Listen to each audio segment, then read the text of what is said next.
primer día de campaña lo cubrí cuando incluso hay una foto histórica donde va en el primer día de campaña, los indígenas lo invitan a una comunidad y como había lodo y pantano, se quitó los zapatos y ahí se enrolló el pantalón y ahí va pues la foto, ¿no? Se ve la foto histórica del amigo Tomás Rivas. Ese Tomás Rivas tiene un archivo histórico fotográfico, todo ese movimiento.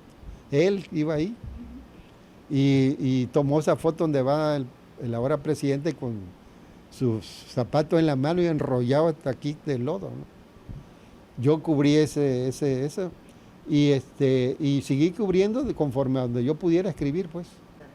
Había otros temas, pero siempre me gustó la política y más en eso. Siempre he estado en la política. Y cuando empezaste en proceso aquí, no tuviste problema, digo, como nos dices de que querías hacer denuncias, eso es, hacer denuncias además a nivel nacional desde ese foro que es la revista Proceso.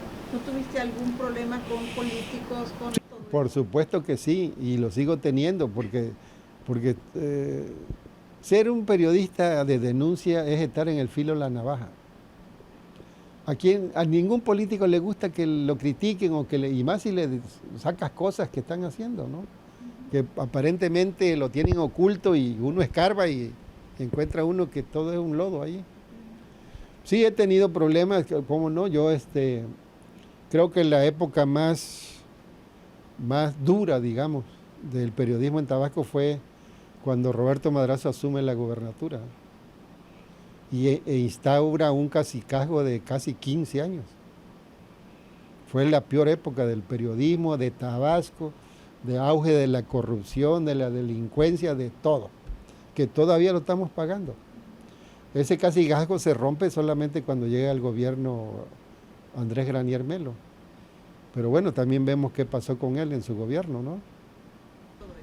Cuando pierde la gubernatura Andrés Manuel en el 88 con M, se empieza a conformar a nivel nacional el Partido de la Revolución Democrática, que es el PRD, y se funda creo que en el 89. Y aquí el primer presidente del PRD pues es Andrés Manuel. Y se forma el PRD aquí y empieza Andrés Manuel a hacer una campaña opositora. Empieza a existir en Tabasco la oposición real, que no existía nunca antes. Habían partidos que se decían opositores, pero cobraban en el gobierno, pues eran de mentirita. Ahora sí había una real oposición. Entonces, ¿qué pasa? Andrés Manuel empieza a denunciar corrupción del gobierno de Salvador Neme Castillo. Y empieza a denunciar que cómo tenía conformado el gabinete, puros parientes, amigos, compadres, y los negocios que estaban haciendo. Entonces, esto lo aprovecha, este pleito entre el líder opositor Andrés Manuel y el gobernador Salvador Neme Castillo, lo aprovecha Roberto Madrazo y su primo Manuel Gurría Ordóñez. Roberto Madrazo y Manuel Gurría intrigan a Salvador Neme Castillo ante el presidente de Salinas y le dicen, oiga, si no se va Neme, dentro de tantos años Andrés Manuel es el gobernador, ¿eh? Entonces hay que sacarlo, y lo sacan.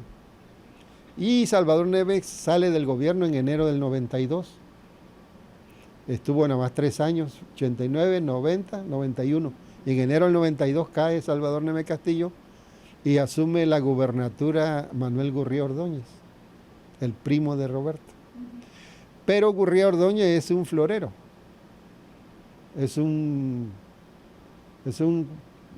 O sea, el poder tras el trono es Roberto Madrazo. Y es el que manda, pone el gabinete, todo. Madrazo es el que manda y Gurría es solo un florero.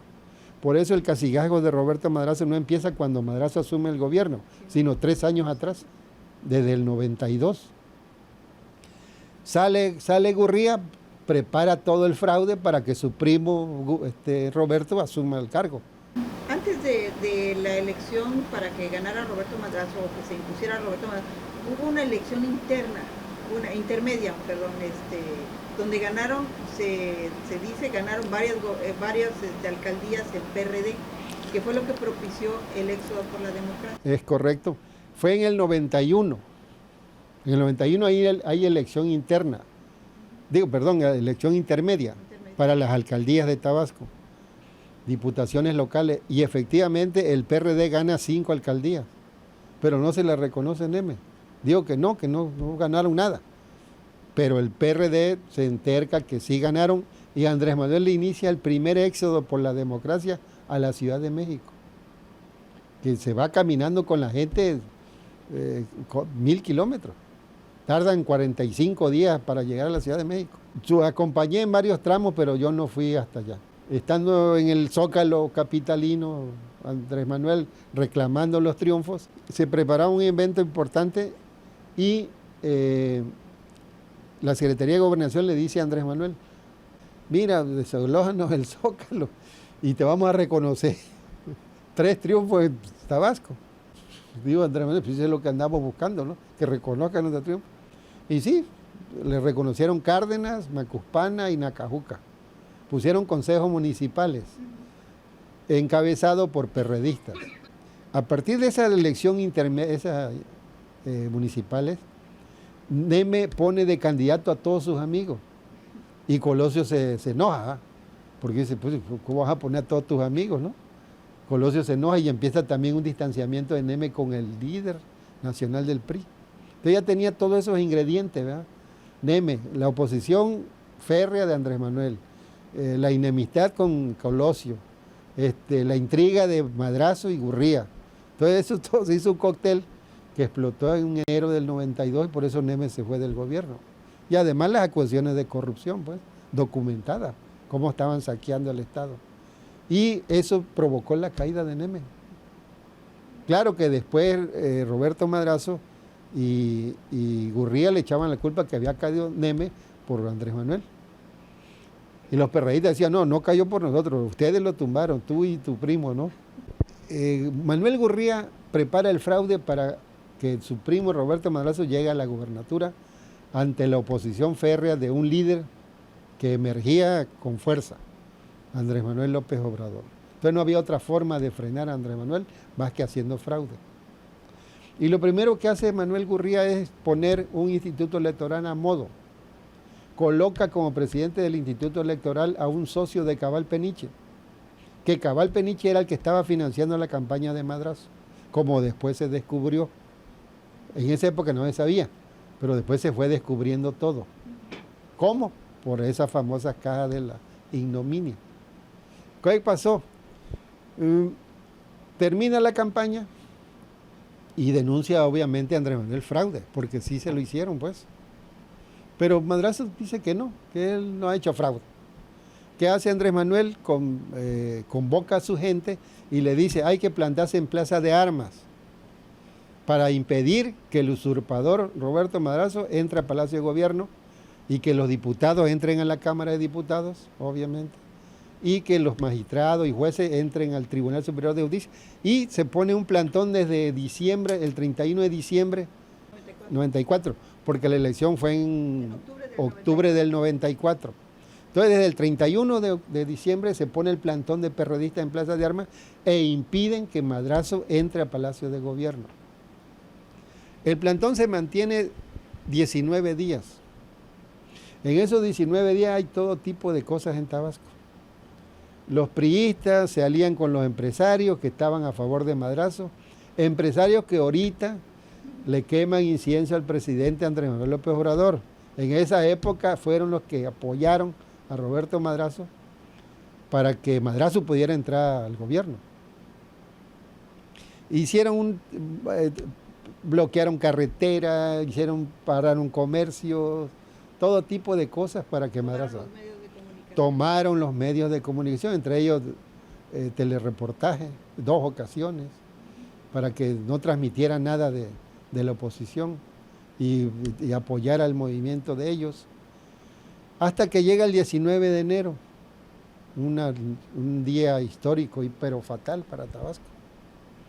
Cuando ya da la orden Madrazo, da la orden de desalojar Plaza de Armas, ¿no? Y se le arma ahí una revuelta, ¿no? Llegan pandilleros, sacan pandilleros de la cárcel, llegan priistas, borrachos, drogados, pandilleros, y a garrotazos expulsan a los periodistas de Plaza de Armas. Yo todo eso lo documenté porque lo viví y lo escribí en este portal que van a presentar. Ahí hay algunos fragmentos de toda esta historia, que yo la escribí para medios locales y para Proceso. Yo ya estaba en Proceso, pues, en esa época. Todos los días mandaba yo nota. Entonces, yo lo que veía, escribía. Ahí está la historia. Y logran expulsar a los periodistas, ¿no?, de Plaza de Armas, y por fin entra Madrazo a Palacio de Gobierno, ¿no?, después de 19 días que no pudo entrar porque ahí estaban los periodistas impidiéndolo. Pasa esto, se vuelve a inconformar Andrés Manuel y se va a la Ciudad de México. A mediados del 95, el entonces senador de la República, Oldárico Hernández Jerónimo, lo van a buscar uno, según él, según narró, yo lo escribí, me lo contó, dice que lo fueron a ver unos raterillos de la colonia Indeco y le dicen: oiga, senador, fíjese que allá hay una casa en Indeco donde están llevando cajas y hemos espiado, dice, pues no sabemos, a lo mejor son cajas donde le hicieron el fraude a Andrés Manuel, ¿no? Y le dice el senador: ¿y qué quieren? No, pues necesitamos vehículos para a ver si podemos sacarlas, a lo mejor no podemos meter y las sacamos, las cajas. Y le dice el senador: sí, ¿cómo? Y le dio dinero al senador y les dio para que alquilaran un vehículo. Y sí, estos muchachos van y sacan las cajas y se las llevan al senador.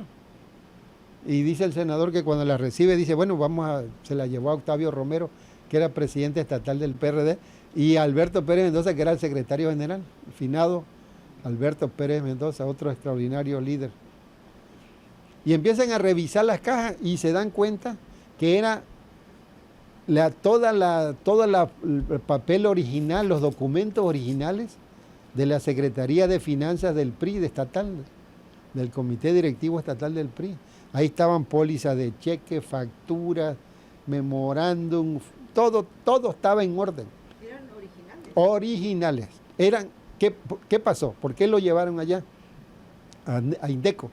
Porque el que era subsecretario de Finanzas con Madrazo, Gastón Viesca, había sido había sido el segundo de a bordo del Comité Directivo Estatal del PRI en Finanzas, que no me acuerdo quién era el secretario de Finanzas del PRI, pero Gastón Viesca era el que manejaba la lana, y Gastón Viesca tenía como empleada a una profesionista que vivía en Indeco.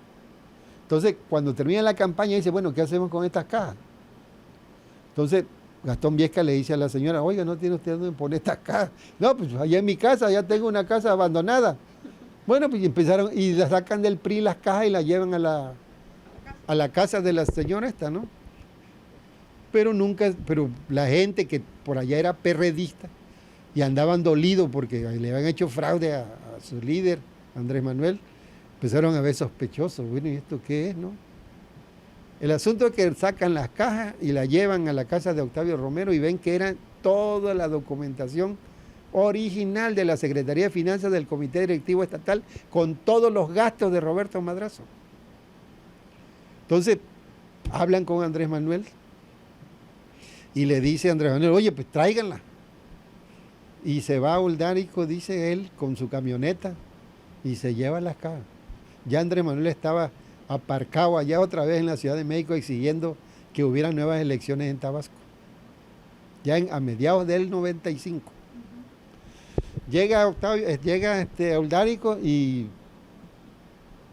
mira, ¿qué hay aquí?, ¿no? Y empiezan a revisar todas las cajas y encuentran que es toda la documentación original. Se reparten en varios hoteles las cajas y se empiezan a documentar y sacan el corte. Y eran 240 y pico de millones de pesos que se había gastado Roberto Madrazo en la campaña. Casi 250 millones. O 150 millones, 140 y tanto. Se había gastado en la campaña. Documentado, con documento original. Cuando el tope de campaña para la gobernatura que había fijado el instituto electoral no pasaba de 5 millones de pesos. Imagínate cuántas veces rebasó el tope de campaña, ¿no? Ahí habían cobrado religiosos, políticos, empresarios, conteos rápidos pagados por el PRI para que los empresarios a través de sus organizaciones dieran el triunfo a Madrazo. Todo un despilfarro, ¿no? Si por ejemplo una muchacha iba a cumplir 15 años, ahí le mandaban las zapatillas al Madrazo y el vestido, ¿no?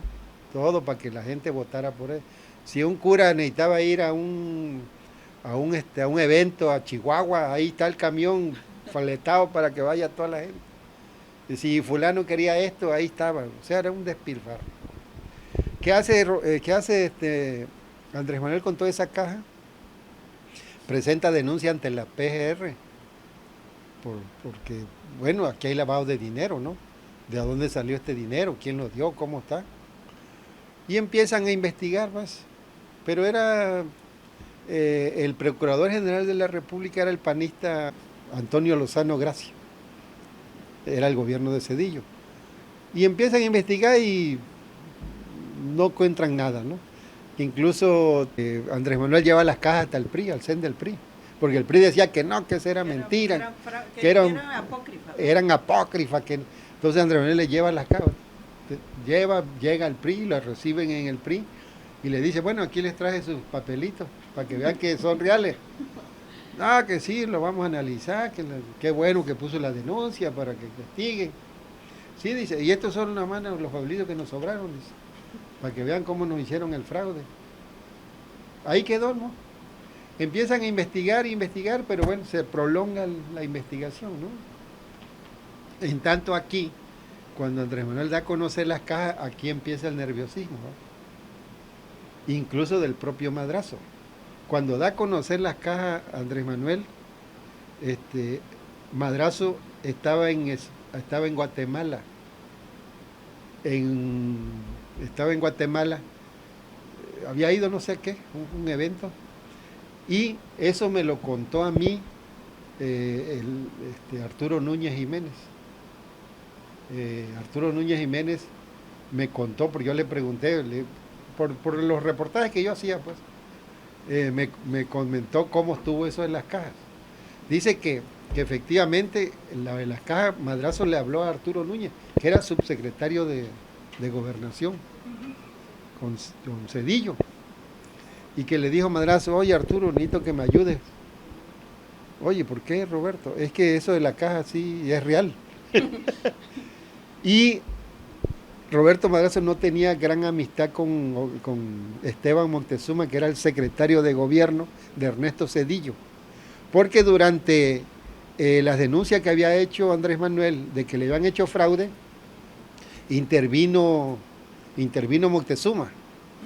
Intervino Moctezuma y trataron de que Madrazo dejara el cargo, pero Madrazo se rebeló y no dejó el cargo. Se rebeló y eso fue lo que provocó la paliza, pues, para expulsarlos de Plaza de Armas, porque ya se tenía convenido, entre comillas, que Madrazo iba a dejar el gobierno, pues, pero se rebeló Madrazo y provocó la paliza de Plaza de Armas para quedarse en el poder. Entonces había esa poca relación entre Moctezuma, secretario de Gobernación, y Roberto Madrazo. Entonces le dice Madrazo a Arturo Núñez, el subsecretario, oye, ayúdame con Esteban, pues, porque sí es real esto. Dice Arturo Núñez que llegó Roberto Madrazo hasta su casa, la Ciudad de México. Dice que de repente tocan la puerta, ¿no?, de su casa, dice. Así lo narra Arturo Núñez. Y pues, él pensó que era otra cosa, ¿no? Cuando dice que abren la puerta, le dice, oiga, licenciado, es que aquí está Roberto Madrazo. ¿Cómo? Sí, aquí está. Y sí, entró Roberto y ya le dijo, sí, Arturo, fíjate que sí son reales eso, que necesito que me ayude. Y Arturo Núñez le dijo, bueno, pues ¿cómo te puedo ayudar si ya hay demanda, ya hay todo, y esto ya? Pues ahí es lo que puedes hacer, ¿no? Bueno, y acá te digo, se dan a conocer, cuando explota la bomba Andrés Manuel allá en México, aquí todo es nerviosismo, ¿no? Y empieza campaña de prensa aquí el PRI, de decir que son apócrifas, y decir que es mentiroso, empiezan a atacar a Andrés, que está loco, que ya perdió la razón, y de que todo eso es apócrifo, ¿no? Y los que están ahí empiezan a salir nombres de los políticos de oposición que cobraban ahí, empiezan a decir que también es mentira. Incluso amenazaban con demandar a Andrés Manuel por calumnia. Porque no, me calumnia, ¿cómo va a aparecer mi nombre ahí si yo no estoy ahí? Y ahí estaban su nombre y firma de las pólizas de cheque, donde cobraban con el PRI. Madrazo les pagaba para que fueran opositor, entre comillas. Entre ellos me acuerdo un panista que se llama, no me acuerdo el nombre, un panista era diputado local, no me acuerdo el nombre, Cuevas. Ese citó a una rueda de prensa para desmentir y anunciar que iba a presentar demanda contra Andrés Manuel porque lo calumniaba, de que aparecía ahí su nombre, que él era mentira. Pero nos damos cuenta que aquí porque aparecía el número de cheque y todo, ¿no? Y nos damos cuenta que tenía su chequera aquí, este señor, en la camisa, y le preguntamos, oiga, pero aparece un número de cheque ahí, oiga, tiene su chequera ahí, ¿por qué no nos enseña qué número de cuenta tiene usted ahí? Ah, no, lueguito se la doy, lueguito, se saca saca la chequera y se la mete aquí. Lueguito se lo doy a conocer, y dice, no, lueguito se lo doy a conocer. Estamos esperando hasta ahorita que nos la enseñe. Nunca la dio a conocer. Porque sí cobraban pues con él, con Roberto Madrazo. Y periodistas, ¿verdad? Y periodistas, obviamente, pues, claro. Ahí era una interminable la lista de periodistas que cobraban con Roberto Madrazo. Entonces te digo, se hace todo el borlote, empieza Madrazo a defenderse, acude a la Suprema Corte, acude a todo para tratar de frenar las investigaciones. Y no la frena. La Corte dice, no, que siga adelante, ¿no? Al final de cuentas, salen también el dinero que había aportado Carlos Cabal Peniche en la campaña de Roberto Madrazo. Que en esa época ya Cabal Peniche andaba prófugo. Todavía en la campaña de Roberto Madrazo, la Secretaría de Hacienda investiga el banco que Cabal Peniche había comprado, el Banco Unión, que primero era el BCH, después lo convirtió en Banco Unión. Él compró ese banco, pero era un gran tranza. Él se autoprestaba, él le daba crédito a fulano, pura gente cercana, sin garantía de nada, y empezó a defraudar al banco. Se da cuenta Hacienda y lo busca. Sale huyendo por Cabal Peniche de Tabasco, se va huyendo de Tabasco. Era la campaña todavía de Roberto Madrazo. Incluso la casa de campaña que era de Roberto Madrazo estaba en Plutarco Elías Calle. Y era la casa era de Cabal esa casa, de Inmobiliaria Cabal. Y cuando le preguntan a Madrazo, oiga, es que usted también usa la casa de Cabal como cuartel de campaña. Madrazo dice, la niega, no, eso es mentira. Pero proceso, yo investigo y encuentro un recibo de luz a nombre de Inmobiliaria Cabal, con esa dirección y esa casa. Y se la mostramos, ¿no? En el proceso, no, pues aquí está. Es de Cabal la casa, ¿no? Y aún así lo decía Madrazo que era mentira. Sale huyendo Cabal, se va de aquí y se queda el escándalo, ¿no? Y después agarran a Cabal allá, mucho tiempo después, lo meten preso en Melbourne, Australia, allá anda huyendo. Ya después regresó y no le pasó nada, ¿no? Pues la PGR del panista Antonio Lozano determina que sí puede haber lavado de dinero y del narcotráfico en esas cajas, de la lana que daba Cabal, que le había dado a Madrazo. Y otra parte podía haber sido de dinero local, digamos, ¿no? Que habían dado aquí, porque habían depósitos en efectivo de millones.